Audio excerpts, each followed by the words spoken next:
Welcome to this complete reading of the Diamond Sutra, a profound scripture of the Mahayana tradition, revered for its teachings on wisdom, emptiness, and liberation. In this session, we will recite all 32 chapters from the setting to the final teaching. Please sit comfortably, calm your breath, and let the words of the Buddha resonate deeply within your heart.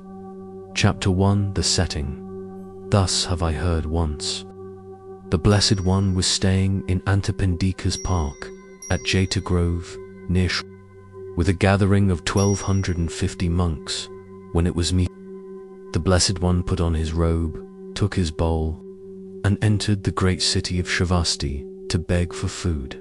After he had eaten, he put away his robe and bowl, washed his feet, and sat down on the seat prepared for him.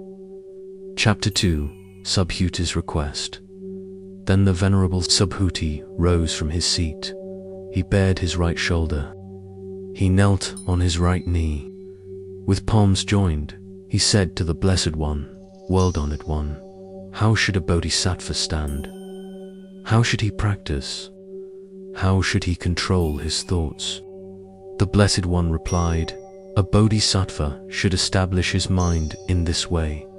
I must lead all living beings to final nirvana, into the realm of no remainder. And yet, in reality, no beings are led to nirvana. Why? Because if a bodhisattva still holds to the notions of self, of person, of living being, or of lifespan, then he is not a true bodhisattva. Chapter 3, No Self in Beings. The Blessed One said, Subhuti, what do you think? Does a bodhisattva think, I will create a field of merit? No, Subhuti. If a bodhisattva thinks in this way, he is not a bodhisattva.y, because the bodhisattva should not hold to the idea of self, of person, of living being, or of lifespan. He should not cling to form, to sound, to smell, to taste, to touch, or to thought. He should not hold to the idea of no dharma. Thus the Tathagata teaches, a bodhisattva should give rise to a mind that does not dwell anywhere. Chapter 4, The Practice of Generosity.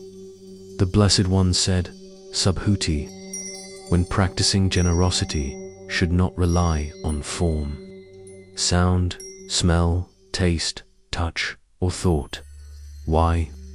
Because if generosity is practiced without reliance, its merit is inconceivable. An immeasurable. Chapter 5. Rare is true faith. If someone were to fill as many worlds as there are sands in the Ganges River with the 7 treasures and give them as gifts, the merit would be great. But if someone receives even 4 lines of this sutra with faith and teaches it to others, his merit is far greater. Chapter 6, The Incomparable Subhuti. Compare this merit. The former generosity produces merit that can be measured, but the merit of receiving and holding even a single verse of this sutra cannot be measured. Why? Because this Dharma is beyond conception, beyond measure, beyond calculation. Chapter 7, The Great Person, Subhuti. A bodhisattva who does not rely on notions of self, of person, of being, or of lifespan, is a great person. Why? Because he is free of reliance. This Dharma is without reliance, beyond form, beyond attachment. Chapter 8, The Merit of Upholding. Subhuti. If someone filled as many worlds as there are grains of sand in the Ganges with treasures and gave them as gifts, his merit would be great. But the merit of those who receive, hold, read, and recite this sutra is far greater. Chapter 9, One Phase. Subhuti, what do you think? Does the Tathagata obtain any teaching from the Dharma of the Buddha? No, Subhuti. The Tathagata has not obtained any teaching. That is why it is called the Buddha Dharma. Chapter 10. Bestowal of a title. Subhuti, what do you think? If someone filled the great world system with the 7 treasures and gave them as gifts, would he gain much merit? Yes, world not one, very much. The Blessed One said. Yet the merit of receiving, holding, reading, and reciting even a 4-line verse of this sutra and explaining it to others is far greater. Chapter 11. The rarity of true faith. The Blessed One said, Subhuti, this Dharma is inconceivable. It is inexpressible. It cannot be grasped. It cannot be attained. Only those who give rise to pure faith can truly know it. Such people are extremely rare. Chapter 12. Veneration of true teaching. Subhuti, wherever this sutra is explained, even if only 4 lines, that place should be venerated, as if it were a stupa built for the Buddha. How much more so when the whole sutra is received, held, read, and recited. Such a place is worthy of offerings, worthy of respect, worthy of circumambulation. Chapter 13. The merit of practice. Subhuti, suppose someone were to give treasures equal to the sands of the Ganges in number. The merit would be great, but if one receives, holds, reads, and recites even a single verse of this sutra and explains it to others, the merit is far greater. Chapter 14. Stillness of mind. Subhuti, what do you think? Does a bodhisattva think, I will adorn the Buddha land? No, subhuti.y. Because a true bodhisattva does not cling to notions. He does not dwell in form. He does not dwell in sound. He does not dwell in smell. He does not dwell in taste. He does not dwell in touch. He does not dwell in thought. He does not dwell anywhere. Therefore, his mind is free. His mind is still. Chapter 15. Purity of mind. Subhuti. A bodhisattva should develop a mind that does not rely on anything, a mind that is clear, a mind that is unattached, a mind that is pure. That is the true bodhisattva's mind. Chapter 16. The merit of teaching. Subhuti. If a person filled countless worlds with treasures and gave them as gifts, his merit would be great, but the merit of explaining even a single verse of this sutra to others is far greater. Why? Because this Dharma leads beings to unsurpassed awakening. Chapter 17. The merit of faith. If someone hears even a single verse of this sutra and gives rise to pure faith, the Tathagata knows and sees that this person has gained immeasurable merit. Such a one is seen and protected by all the Buddhas. Chapter 18. No attainment. Subhuti. What do you think? Has the Tathagata attained unsurpassed, complete enlightenment? No, Subhuti. There is no Dharma by which the Tathagata attained enlightenment. Unsurpassed awakening is not something that can be obtained. Chapter 19. The true teaching. Subhuti, the Dharma taught by the Tathagata is neither real nor unreal. It is beyond truth. It is beyond falsehood. That is why it is called the true teaching. Chapter 20. Rarity of acceptance. Subhuti, if someone hears this sutra and accepts it with faith, even for a moment, the merit is immeasurable. Such people have planted deep roots of goodness. In countless past lives, they will attain unsurpassed enlightenment. Chapter 21. Beyond form. The Blessed One said, Subhuti, do not think that the Tathagata is seen by means of his 32 marks. If you see the Tathagata by means of form, if you seek him by means of sound, then you follow the wrong path. The Tathagata cannot be seen in this way. Chapter 22. Rare is true faith. If a person gives treasures as numerous as the sands of the Ganges, the merit is great. But if one understands that all dharmas are without self, his merit surpasses even that. Such a person has true faith. Such a person has true insight. Chapter 23. Inconceivable merit. Subhuti.